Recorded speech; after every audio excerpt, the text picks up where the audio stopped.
po si Nigel, kasama ko ngayon si Coach Alvarez. Coach, as a basketball coach, ano po ang mga priorities mo? Marami, no? Kasi when I used to play, ako lang yung nakikisama sa coach. Yun yung very difficult ngayon sa position ko. As a coach, kailangan pakisamahan mo at least yung 16 players. Dahil kailangan alam mo yung ugali nila, kung yung body language mo and then, especially pag you take him out, smile nila lang. So yun lang yung medyo adjustment kayo as a coach and as a player. Ano naman po yung mga philosophy mo as a coach?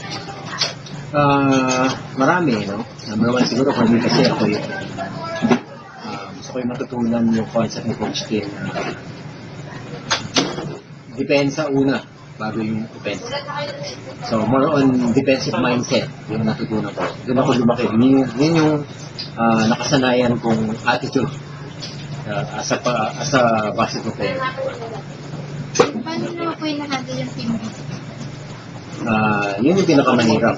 Pero you need to give them time. At least talk to them one-on-one, basically. More on team concept, saka yung outside naman ng court, yung family concept.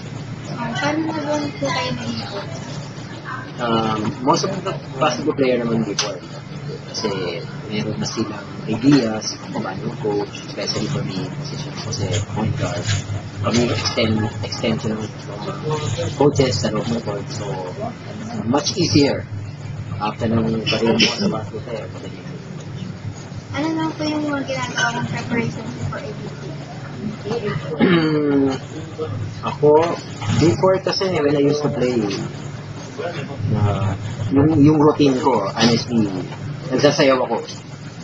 Dinig ako ng sound, I used to dance. Lahat ng mga sayaw na gusto kong sayaw, ini-enjoy ko yan. Para pagdating ko ng game, wala akong pressure.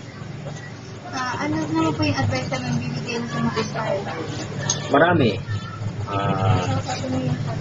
Unang-una, don't quit.